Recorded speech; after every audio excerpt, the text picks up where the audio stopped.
It's my great pleasure to welcome our second speaker, Eugenia Paolicelli, who is Professor of Italian, Comparative Literature, Women and Film Studies at the City University of New York, Queens College and the Graduate Center.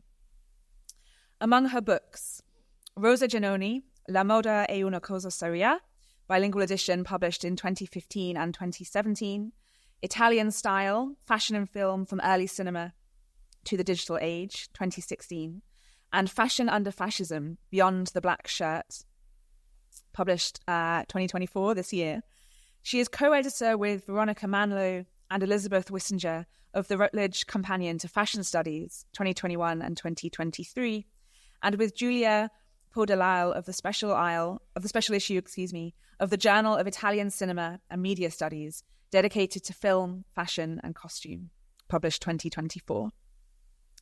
She is the founder of the partly digital project, The Fabric of Cultures, for which she has curated exhibitions and a series of videos, including one on Rosa Genoni's Tanagra dress in 2017.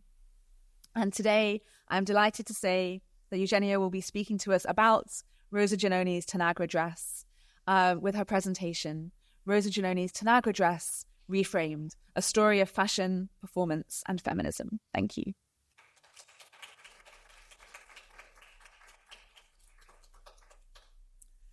Thank you very much, Rus. You can hear me, right? Yes, I'm delighted to be here, and thank you so much for your kind invitation, Rus and Linda, Kathy, and all the staff.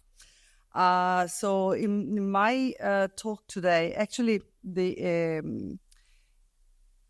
I was delighted when I received this invitation because, I started to work on this idea of the Tanagra dress a few years ago. And I will recount that story. So, in fact, you see here on the left one of the variations of the Tanagra dress that this lady, Rosa Genoni, designed for a diva, Lyda Borelli. She was a diva in theater and then also diva in early silent cinema.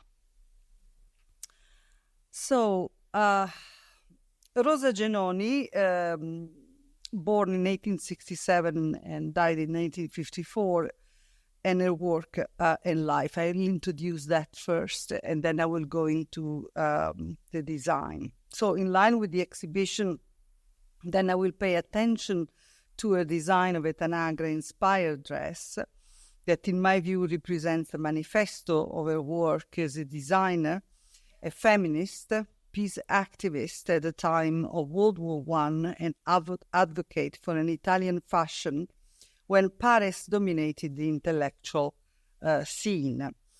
My first encounter with the work of Rosa Genoni occurred in the late 1990s during the research I was undertaking on what would become my book, Fashion Under Fascism, Beyond the Black Shirt. Actually, the new and expanded edition is forthcoming on later this year, in September, I think, published by Bloomsbury.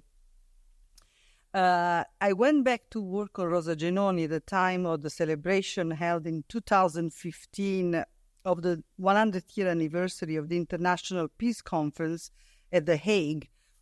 This is one of the pictures of the conference organized by Aletta Jacobs and all women. They were all in conference, where Genoni participated as the sole Italian delegate. You see there. I published a book on her as Genoni achieved international recognition as a result of her opposition to World War I and took part in an informal diplomacy mission as one of the envoys of the Women's Congress, visiting heads of governments of warning neutral states and proposing a range of measures to stop the bloodshed and build a durable international legal order. From the US, Jane Addams participated in the future Nobel Prize, so it was quite an important moment for transnational feminism. In going back to work on Genoni, one of my focuses was on a reinterpretation of the Tanagra dress. The design not only embodied and epitomized the connection between theory and practice, but also established a non-oppositional relationship between femininity and feminism. I will come back to the Tanagra dress in a little bit later in this presentation. In fashion history, Rosa Genoni is hardly mentioned, and if at all, it is mainly for the designs she presented in the 1906 Milan World Expo. This was the one of the manifestos, and this was the installation of her designs, which drew inspiration from Italian Renaissance art, which she presented in the decorative art sections and won first prize. And later in 1908, so she dedicated her attention to the reinterpretation of the dressed women of the Tanagra statuettes. Reading the very rich essays included in the catalogue for this exhibition and also the presentation that Ruth gave earlier, I found once again confirmation that Genoni's sartorial and feminist revolution, the Tanagra dress, played a vital and central role, and the reason why it is able to speak eloquently to us even today. Yes, the inspiration was Botticelli. But before delving in Genoni's experiments in dress and design, let me take a step back and offer a brief overview of her life and career to better contextualize her innovative impact in the history of fashion and that of women. Born in 1867 in the midst of the Italian unification process, the eldest of 18 children, Genoni was a dressmaker who became a writer, teacher, and political activist. Rosa Genoni was a pioneer in several fields. She was a founding mother of transnational feminism, of peace activism, and of Italian fashion. The story of Genoni's life is one of multiple but parallel intersecting tracks. Her initial work in dressmaking led her to become a designer in her own right and a leading figure in the call for the development of a home-based Italian fashion industry to rival the then fashion hegemon of Paris.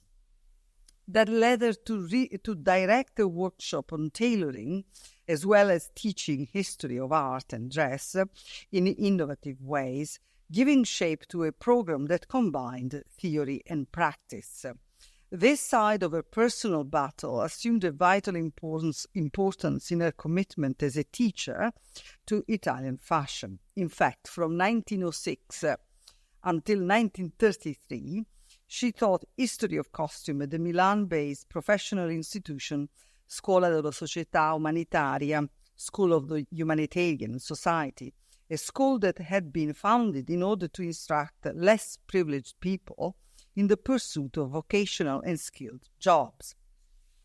In 1905, she started teaching the history of costume and also came to direct the dressmaking department, a position she would hold until 1933. And this collection, inspired by the Renaissance, was the product of this workshop, this sartoria that she had with the workers, the Humanitaria. Her work as a seamstress exposed her to the plight of female workers and gave her contact with the city's women and socialist circles, where she also met a life partner and father of her daughter Fanny, the well-known lawyer and socialist Alfredo Podreder. Contact with those circles led her to a forceful opposition to Italy's entry into World War I and to the fascist regime that came to power shortly after the war ended. For Rosa, her work in fashion as designer and advocate of Italian fashion, her ideological commitment to the workers and women's struggle, and their all-out opposition to war and fascism were all overlapping and intersecting activities that made up the multifaceted identity that was Rosa Genoni. Genoni strived to underscore the dignity and worth of Italian fashion, to stress the importance of the Italian tradition of creativity and art in the field of fashion. Genoni first turned, of course, to the Renaissance as a source of inspiration. She studied the paintings, fashion plates, and sketches of the period in which the Italian style was disseminated for the first time in the major courts of Europe. She foregrounded the role played at this time by women such Beatrice and Isabella d'Este. In her contemporary Italy, she saw how the vestiges of the Renaissance tradition had their counterpart and their heirs apparent in the incredible wealth of creativity and design of Italian local craftsmanship, as well as in the sewing skills of a good number of tailors and dressmakers throughout Italy. Harking back to figures like Leonardo da Vinci, she made the case that a more fruitful collaboration between the worlds of science and industry and the arts was desirable. She found this assumption especially true when she noted that, similarly to other fields in apparel, design and modern style is the result of the harmonic combination between the exactitude. There is a quotation. Okay, these are some newspapers. The exactitude of science and the indefinite nature of art. She pointed out that that the fields of technology, as we would say today, and art are not separate. Rather, they work side by side. In addition, and no less importantly, she hinted at a more accessible notion of art, one that is not to be intended solely as museum object or works of art jealously kept in private houses and salons for the privileged few to admire. Against this, she advocated for the idea of a more popular art. That's the way she saw fashion. Into this context, was visible in the object on display in everyday life, on the street, decoration of buildings, statues, clothing. Genoni had a very modern mind in promoting, more than a century ago, the power and importance of dress as a performative and popular art, but also in creating a fashion industry that was less elitist, what later will become known as the ready-to-wear.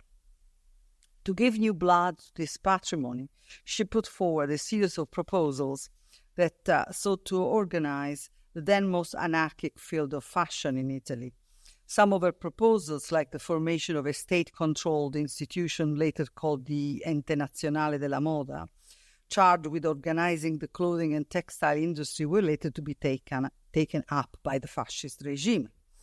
Her earliest engagement with fashion came about when she began a work as an apprentice, as a piccinina. This is a painting by Longoni depicting these young girls that worked in dressmaker shops, and they were learn how to sew, etc.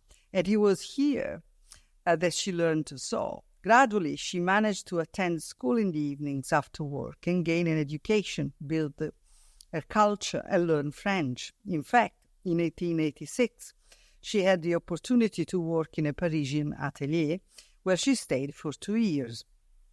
It was during this period that she made the best of her experience in the capital of fashion. In Paris, she also studied history of art and costume, as well as technical and artistic drawing. Realizing that the production of a dress was the result of a collaboration between the dressmaker and a group of experts in the decorative arts. She also realized that some of the materials used in French dressmaking were imported from Italy. However, even if Italy possesses the high-quality raw material necessary for a fashion industry, something important was still lacking.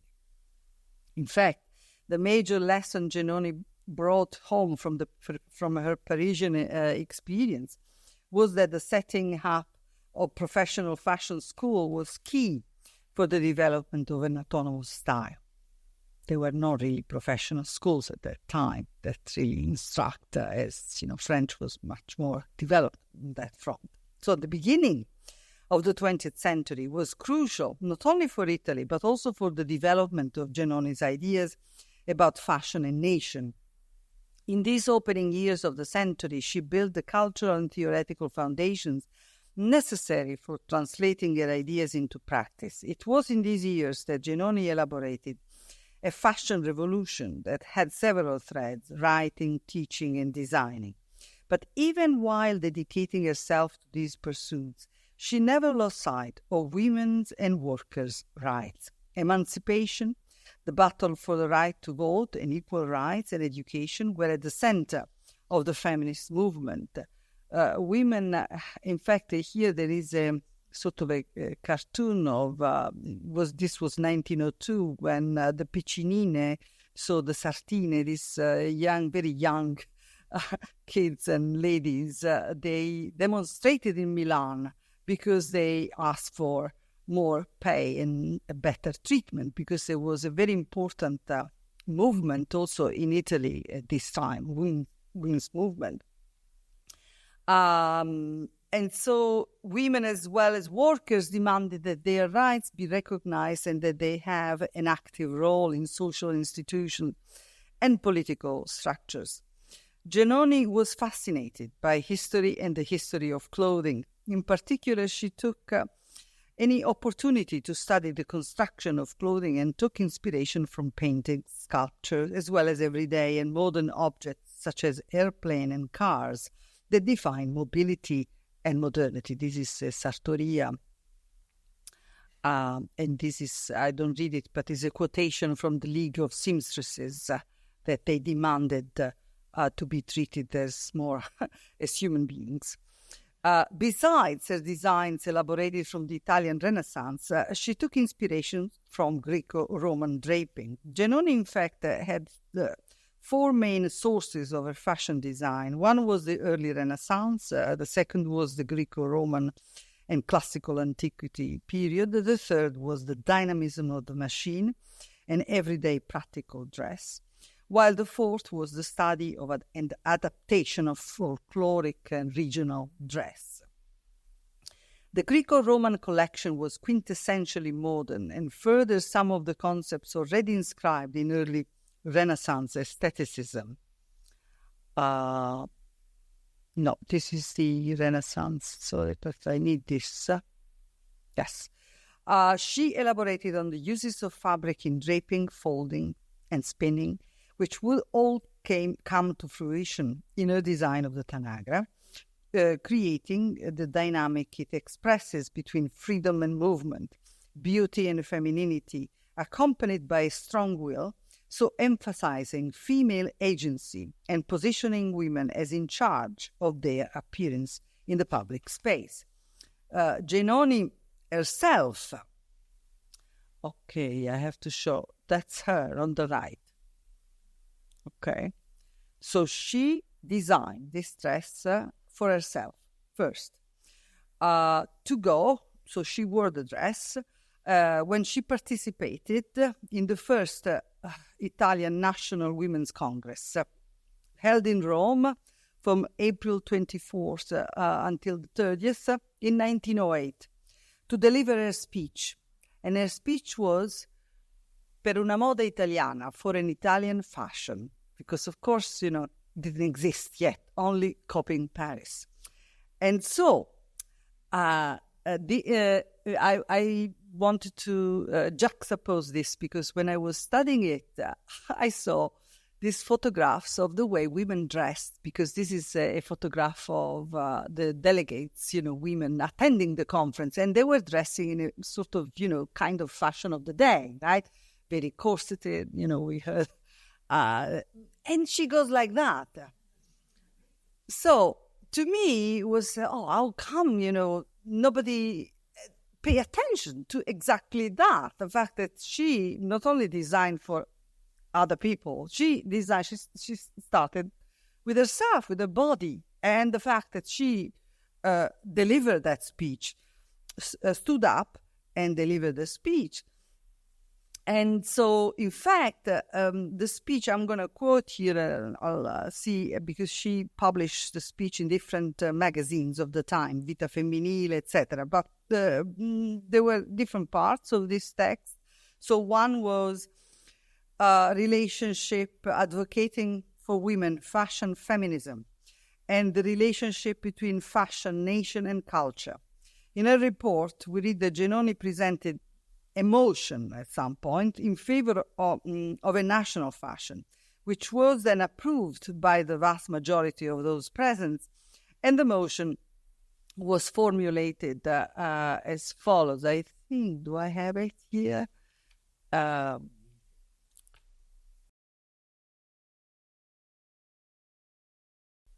Yes, no, this is, sorry. Yes, this is it. So this is the quotation from a speech. So, so this idea of awakening the Italian nation, etc. And then at the end, she said, we moved that just as the with embroidery and the lace industry associations of women, institutes, artists and craftsmen, and women be founded to foster the practical furthering of a national women's fashion. Because they were present, of course, and Italy was not the only countries or association of women, also aristocrats that protected local crafts and women crafts. And so it was a way of, and there were magazines, etc. So it was a moment very important, but at the same time was not recognized. There was no awareness. So Genoni's approach to the history of Italian fashion bore political, cultural, and aesthetic implication. Her tireless research for innovative and refined styles is intimately linked to her commitment to combine professionalism, craftsmanship, and a profound knowledge of Italy's historical and artistic tradition. Yet, her creations, far from being mere copies, were modern reinterpretation of Italian Renaissance paintings, like her ball gown inspired this one. This is at Palazzo Pitti. They can be admired actually there. The Primavera. This is called Primavera, so like the Botticelli. And then the other one is this, that also from the Pisanello drawing, the Manto di Corte.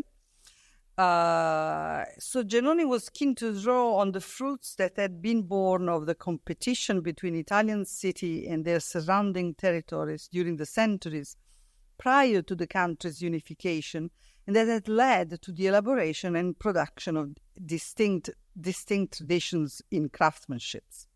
So Genoni's writings on fashion also brought, as I mentioned, feminist issues explicitly. An article, in fact, it became an article based on a speech. It was called Women's Demands on Fashion. Yes. And in which Genoni published in 1908. It's something of a manifesto for everything she believed in and fought for, and proved how ahead of her time she was. And in fact, she says, in these days when women's congresses and feminist demands are so fashionable, it might first appear to our female readers somehow frivolous and light that we concern ourselves with the demands of fashion. Already in some of these heads, a refrain is trotted out. Finally, women will have something else to occupy themselves other than the usual dresses and little hats.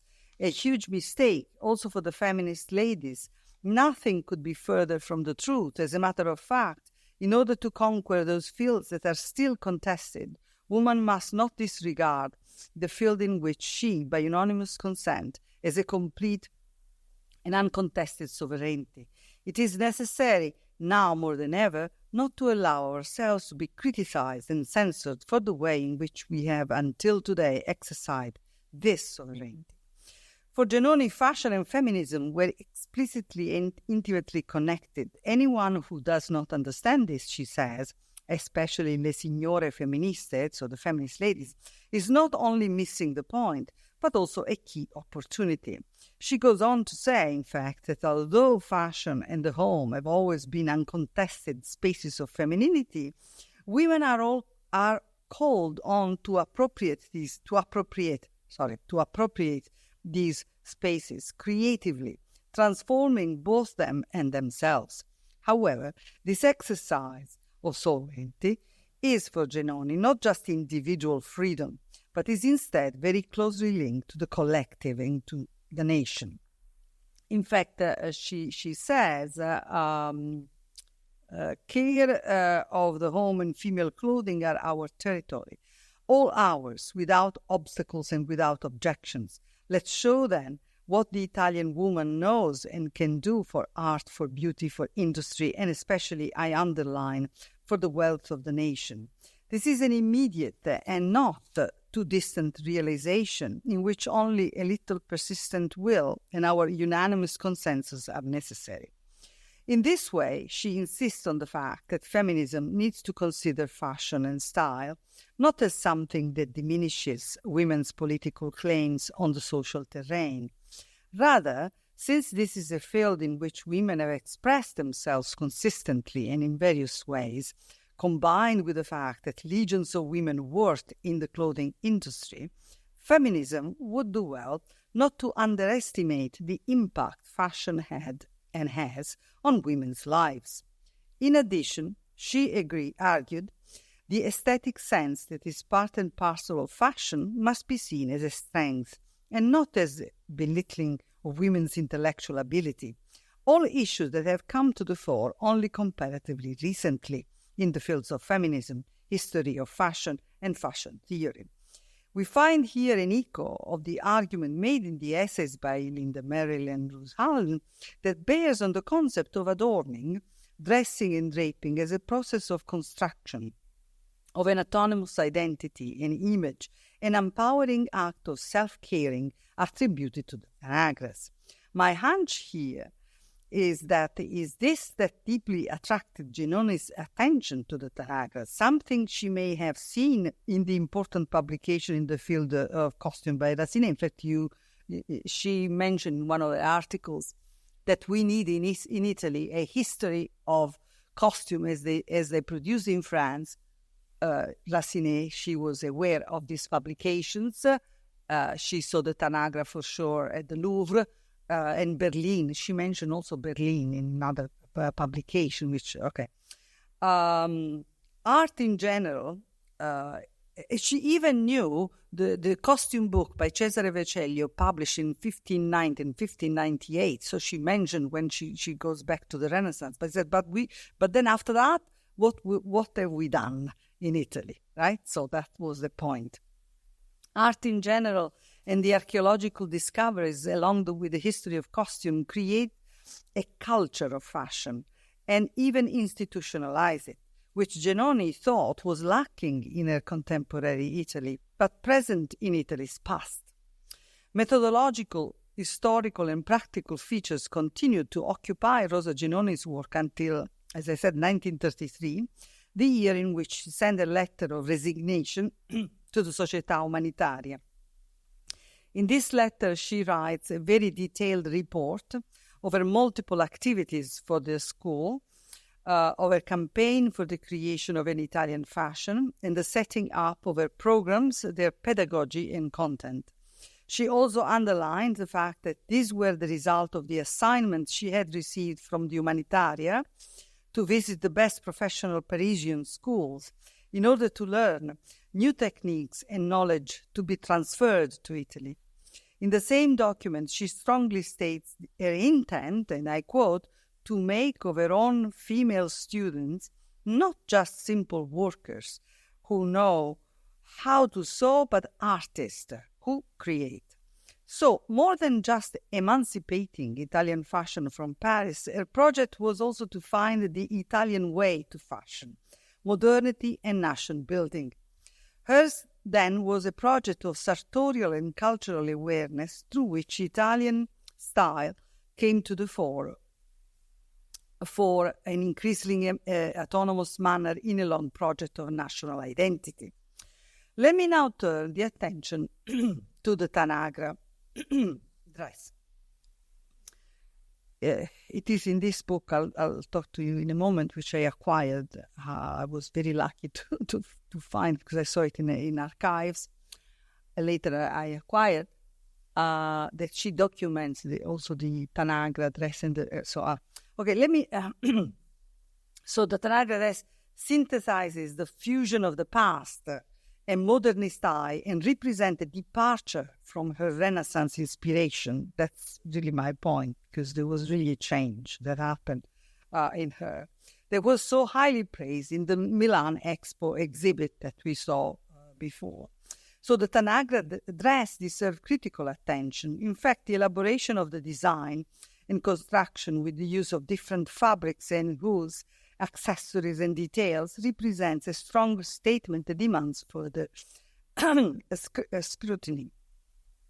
In 1909 and again in 1910, this is the edition of the 1910, Genoni published 2 editions of a book. So she was teaching, designing, creating and writing in magazines. And then she created this book, collecting her own designs but what the surprise for me was that this second edition, 1910, has an English translation. I was very surprised. And in fact, here, and is dedicated to a student. Actually, this copy of the book that I acquired was dedicated to one of the students, maybe from and you see her signature there, Rosa Genoni, that was at the School Humanitaria, for sure. So these are some of the sketches. And at the right is Lyda Borelli, the diva. She was very well known in Italy then. And so she created this other version, many versions. That's Lyda Borelli on the back, because we have different different photographs of the same dress in different positions. So she wanted to give a sense of how she recreated, reinterpreting the draping of the Tanagra. That's her with another version of the Tanagra, because I show you the one she wore at the Congress. This was another picture of her. So also she did modification.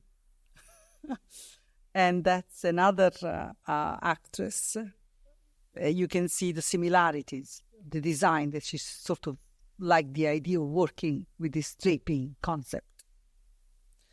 And that's, I found it fascinating, because that's another, on the page, you have also the hair. I think the scholars, talked about that. It was interesting also to see this hair, how they kind of creating that look, right? On the left is Lyda Borelli, on the right is Genoni. But this is another question of, repetition and modeling and imitation and construction. So the fact that, of course, the diva, they were the celebrities of those days, like today, right? So she sort of, many women recreating the images and imitating the diva they saw, on stage or in cinema. And that's how the page appears. She put herself on the left, and the caption actually says, "This is what I wore at the Congress in Rome, 1908. So it's not my invention. I found it in this book, so that's how I know. And on the right, you see the variation. It's a very, and again, on this idea of draping and using, you emphasizes also in the exhibition and your talks, how this draping things, movement of men covering and covering. It's just this dynamics that is fascinating. And so and it's another picture I found on the left, in black, with another hat. So it was an obsession, right? It was this. So the idea of how to reproduce that kind of elegance, but reappropriating and reinterpreting modern terms. So this is the idea. Because in fashion, again, nothing is completely new. It's always a reuse and remixing, and how you present it with new techniques, new, and accessories, of course, poses.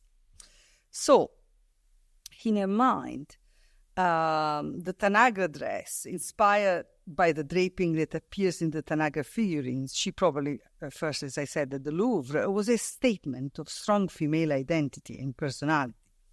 Borelli, the diva on the right, left and right, was already considered an icon. She was an icon of Italian style. In fact, the popular magazine called L'Illustrazione Italiana, featuring a photograph of Borelli, states that wearing Genoni's creation on stage, she had carried out a patriotic mission, and I quote from the article, offering the eloquent support of her beauty to the crusade initiated by Rosa Genoni in favor of an Italian fashion that took its inspiration from the masterpieces of Italian art. But this is not really Italian art. It's interesting how also this interpretation, again, it's like the natural body that is invention, right? So it's a whole, debate on interpretation and the mixing. Turning to the series of slides, she did another thing for teaching. She put together slides. They are in glass, this photograph, because an Istituto in Rome, Minerva, and it's fascinating because the technology was at the beginning, right? So then she created like a slide, like a PowerPoint presentation for her students. So I found a booklet with all the descriptions, and so much is dedicated to the idea of draping, because she was obsessed with this idea, how to really interpret that concept that for her was old and so modern, so avant-garde. So that's the trick. And of course, she wrote also, that's another thing, that's another picture of Lyda Borelli again. And okay, there is another thing also in looking at the statuettes at the exhibition, besides photograph, the autopsy. Mary was talking. It's so fascinating, the movement. So there is another aspect that she liked about the draping and the pleats is the movement, is the dynamism. So the fact that the body enacts that with performance, but at the same time, it was a moment in which, the moving image, right? Cinema was in the beginning of this fascination of the movement, of the dynamism, and that the fact that this dress allowed that. So we called it sort of a cinematic dress, almost. So,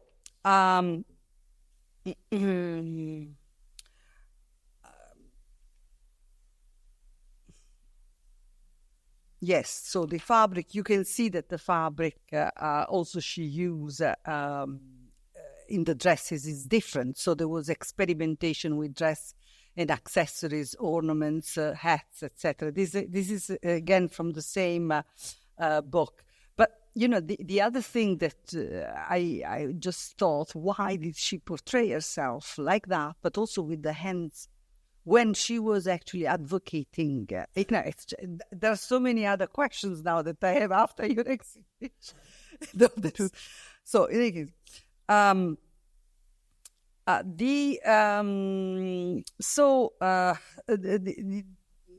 the evening where that Borelli was these are other versions again, other actresses, Gina Favre, but again you can see the return of that kind of draping.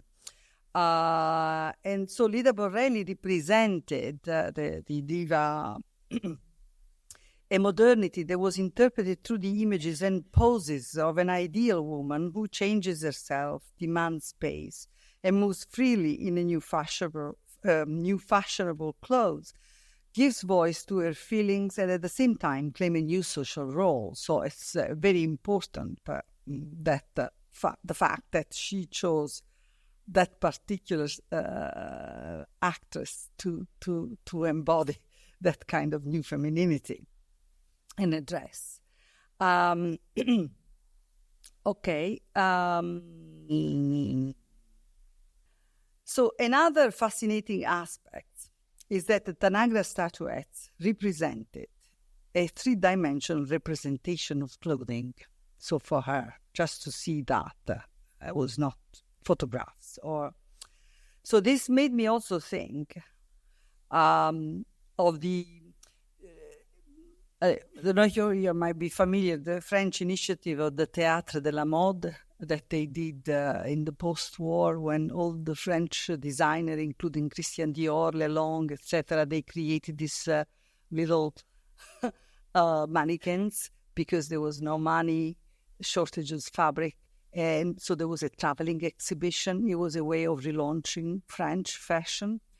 And actually, Maria Grazia Curie for Dior, the creative director of Dior, she did the same the post-COVID during the pandemic. So it's kind of so to me it was also interesting the fact that this little also confirmed for your study of the classical antiquity that there were sort of also three-dimensional models of, like the dolls in the Renaissance. They had the little dolls that they were sent in order to represent. So that to me also kind of triggers this other consideration. So the passage from the different exchanges of body and persona, of fabric, color, and accessory of the dressed-down Tanagra version, because she had this casual sort of and then elegant, to the dressed-up one, is particularly significant. Genoni was certainly searching for ways to dress a new female body with a modern dynamic identity that refused the rigidity of the suit. As we said, we saw the pictures of the women going to the conference that had characterized the end of the 19th century. In particular, she's clearly modeling a design on herself and her awareness of beauty and femininity. Often in her writings, Genoni reflects on the way a particular dress can shape the way the body moves and walks, and how these movements and posture can define the spirit of a particular time, and the way ideas of gender and representation of the self can materialize through the forms of dress. In her endeavors, Genoni was very much in line with the spirit of the age. The revisiting of the past, of classical antiquity, as well as Middle Ages and the Renaissance, were crucial points of reference during this time in the European artistic movements and culture as a whole. Genoni's design then must also be read in the context of other fabric and sartorial experiments of artists such as Mariano Fortuny, right, and the Delpho gowns. There were many different ideas that went back to classical antiquity. And Maria Monaci Gallenga, I don't know if you are familiar, but she was an incredible artist, contemporary almost of Genoni. Another artist working in the context also of Art Nouveau. The rich and multifaceted dynamism of the Tanagra dress is corroborated by the history behind, of course, the Tanagra figurines, a story that helps explain the connections with and reason why Genoni's design was so modern, innovative, and different from what other designers were doing at the same time. Indeed, the essay by Linda Merrill, Ruth Allen, confirmed these assumptions insofar as they refer to an important body of work that has examined the historical significance of the Tanagra sculptures with particular reference to the use and depiction of clothing. The Tanagra figurines came from the city, as we know, the Tanagra in Greece, and were founded towards the end of the 19th century. And so they represent, we heard, I don't repeat this, mortal women, not goddesses.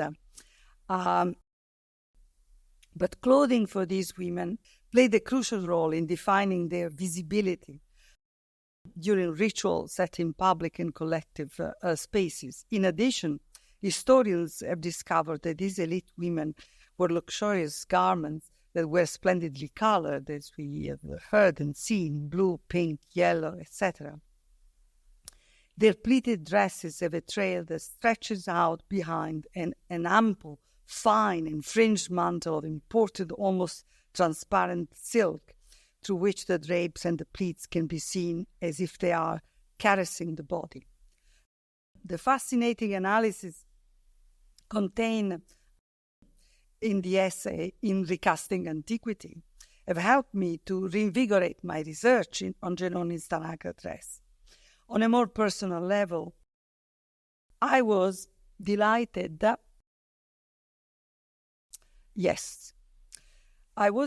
discover that Tanagra-like figurines were discovered not only in my home region of Apulia, where I'm from, but where I was born, in Canosa.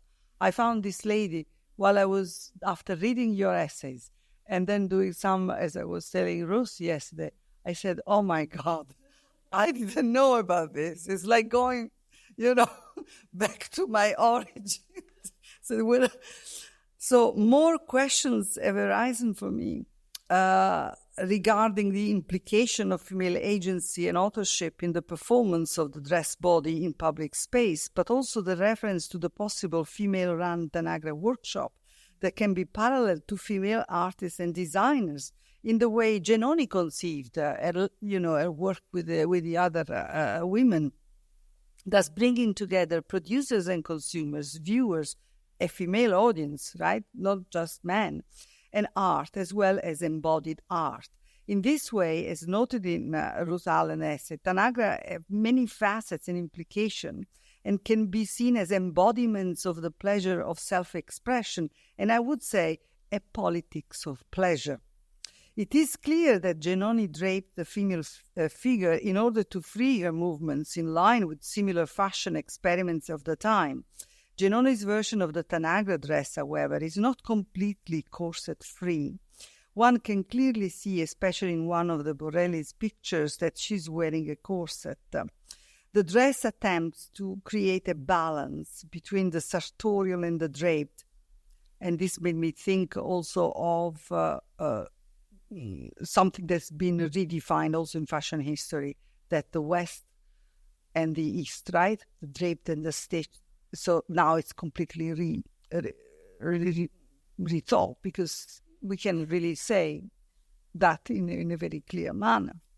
But it is what, in its transformative function and its versatility, that the Tanagra dress is the fusion of modernist, avant-garde and classical inspiration. As we can see from the experiment of the three-dimensional embroidering technique, because she did that in the Primavera dress, the one who took inspiration from Botticelli.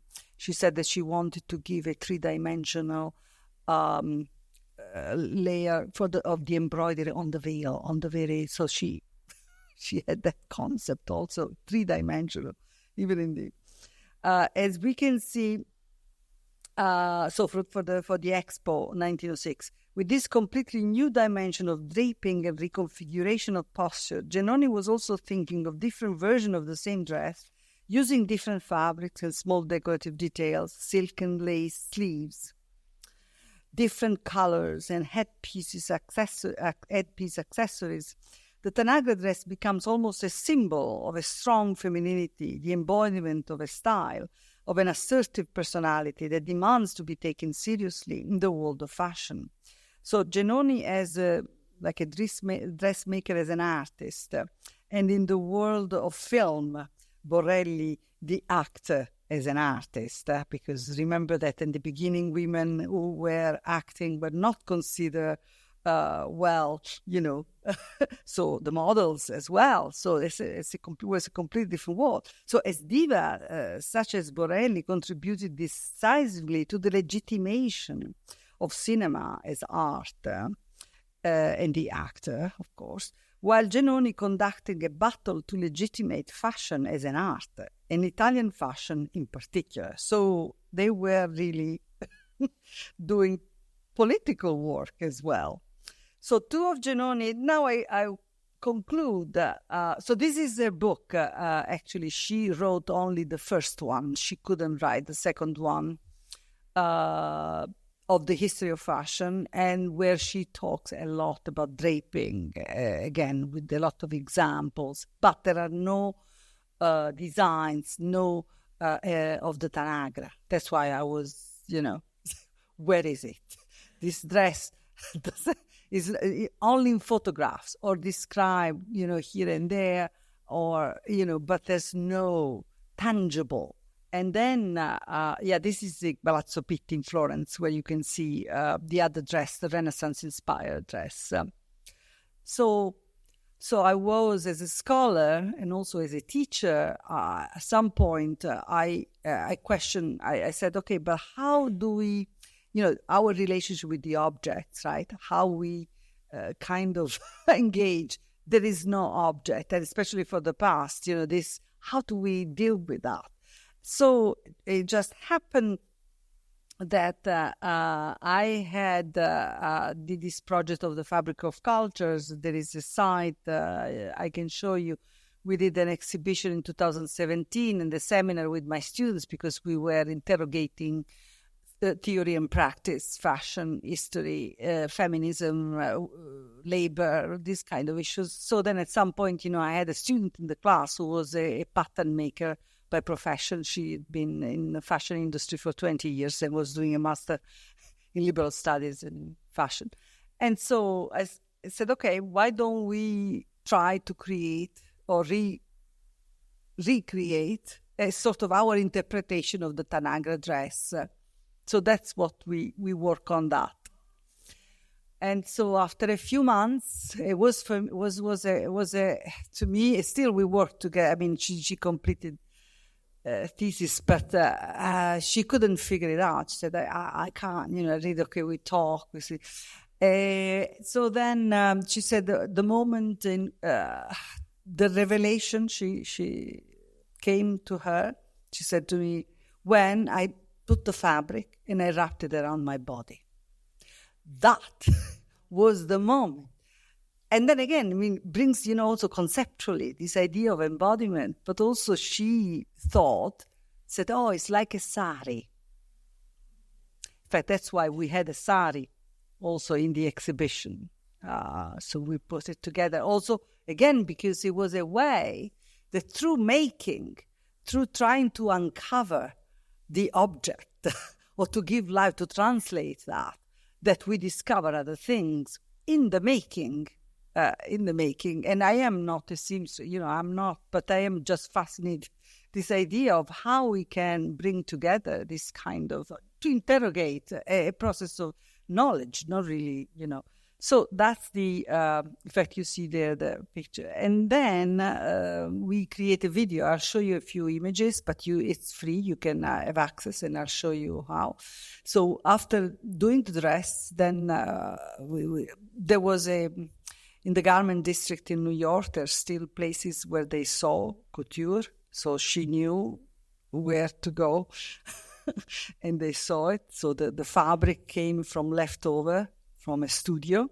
It was a silk charmeuse, and white because it was the color of the suffragette movement. So it was sort of, into that kind of concept.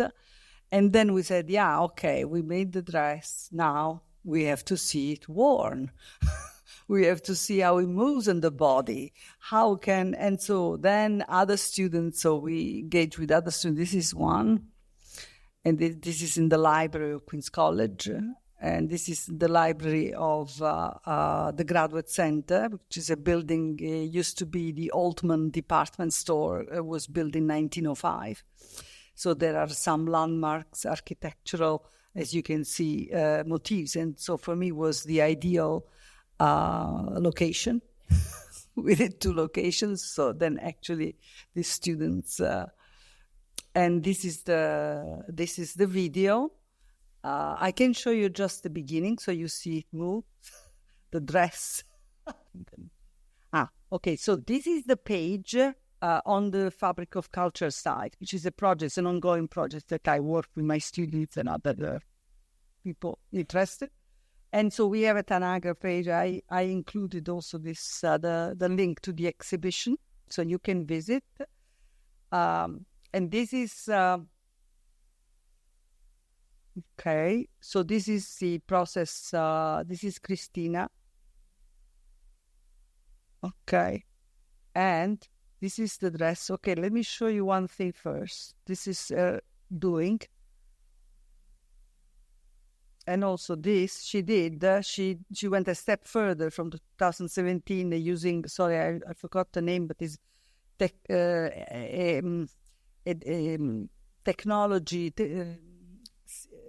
I don't know. Sorry, in this moment I don't remember. But there is something that designers have to know. And she says you can do that if you know how to do it by hand. Otherwise, you cannot do it a good work. Yeah, and this is she created a different version. I'll click here. I think you can see. She created a little video because this is our 3D, but we couldn't reproduce it completely on the page because you need a program, a software that we don't have yet. But she did a video. So this is a white, but there are different versions that she did. This is in black and lace, different version, okay? So the video that we did in 2017 is here. I'll just show you the first, the beginning. Sorry.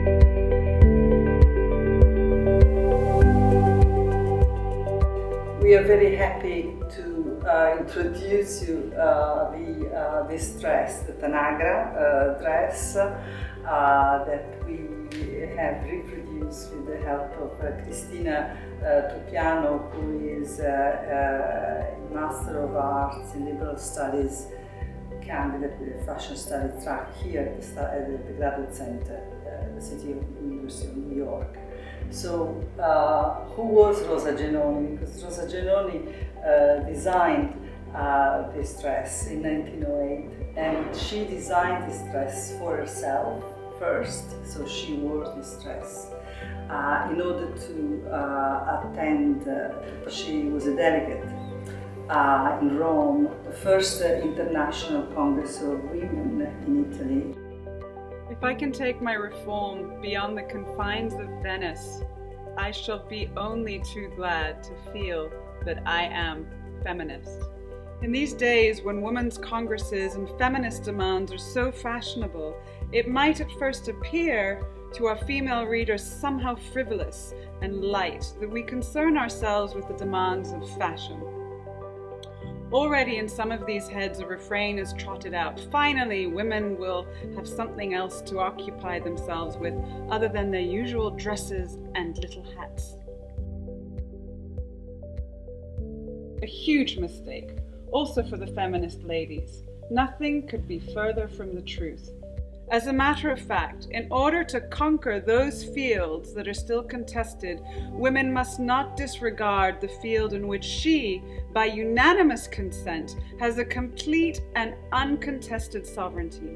It is necessary, now more than ever, not to allow ourselves to be criticized and censored for the way in which we have until today exercised our sovereignty.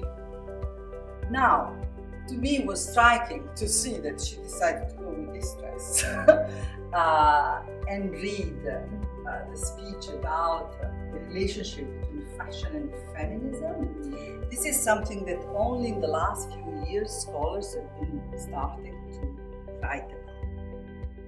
This is a dress, very elegant, very feminine, but at the same time is a dress that the wearer, the woman herself, can modify. The inspiration was from the Greco-Roman classical antiquity, but the idea of drapery.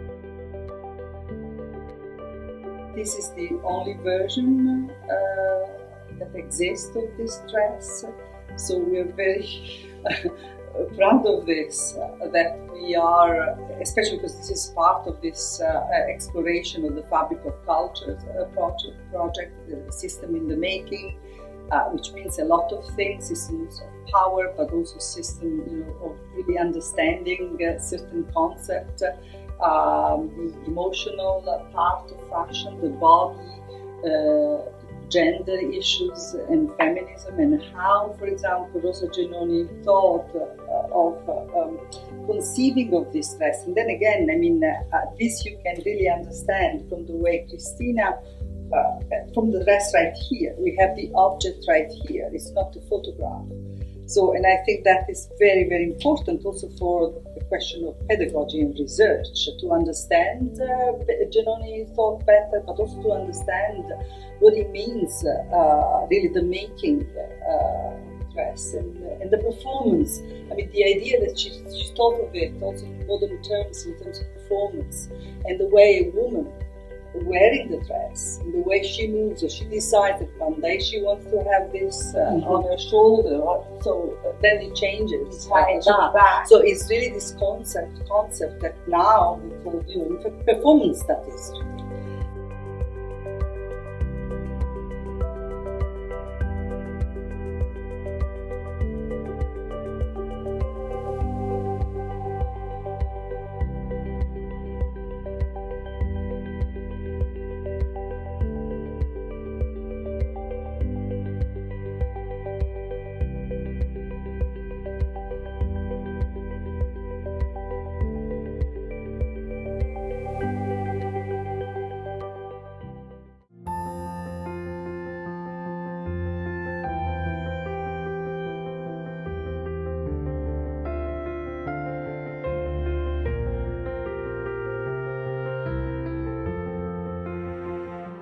The Rosa Genoni's Tanagra dress is, the beauty of it that can be manipulated and wrapped many different ways, and she uses brooches and pins to wrap it. I can show you a few different ways in which we can wrap the dress. It goes around the back, all the way back to the front. The wearer to throw it over the shoulder and put another brooch here. Often pictured in one of Rosa Genoni's lookbooks. It would be tied at the waist, like so. The book is Per una moda italiana, for an Italian fashion, right? Yes. She published in 1909 and then 1910. And the book that also Professor Paula showed me had many different views, showing all the different ways at which the garment could be wrapped. She then would utilize a brooch to secure it, like so. I'm not going to put it all the way through because I want to wrap a few different ways. So this would be one way. The wearer would take the longer piece and hold it in her hand like so, or throw it over her shoulder. And the picture where Lyda Borelli, yes, so that's my favorite picture. Yes, wearing the dress in many different poses, right? Mm-hmm. Right, which was very confusing because she showed me different poses and not one way. So I had to think of all the ways while creating the one garment. So then another way that she wrapped it, let me put this down, is towards the back. Just like so. This was a more evening look. It almost created a bustle below the hips and a nice train.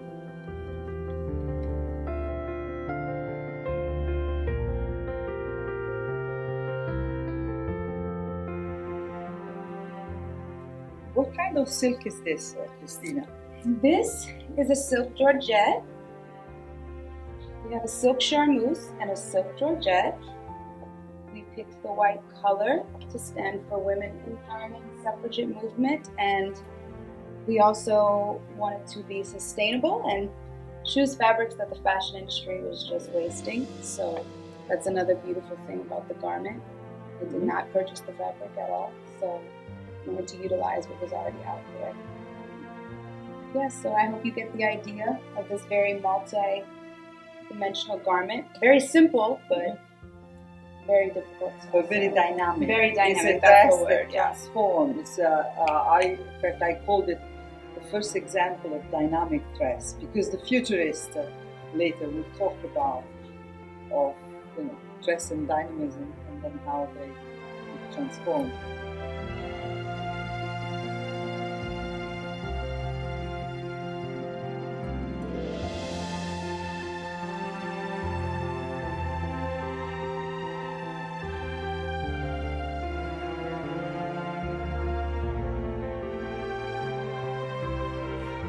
The impotent, the inept, and the crazy, with their air of being misunderstood geniuses, complain about present civilization, which they call scientific, mechanical, and industrial, and declare that they are enemies of art and of its lovers.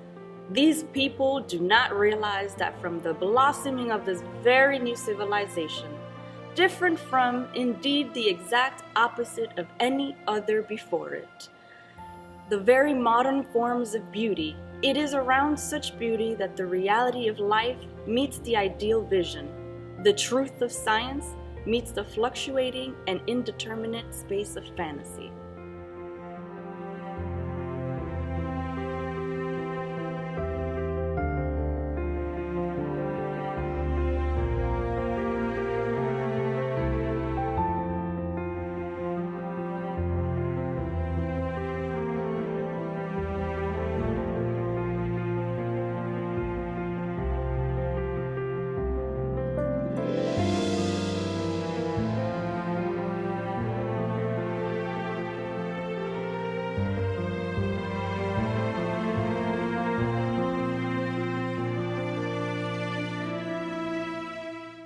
In my view, this is an ongoing research because I'm still working on this project, and so I'm working on a new edition of the book because that was out of print, it was an experiment, so that's why I want to engage more in a conversation with you. So this was a meeting, in my view, of history and theory with praxis and embodiment.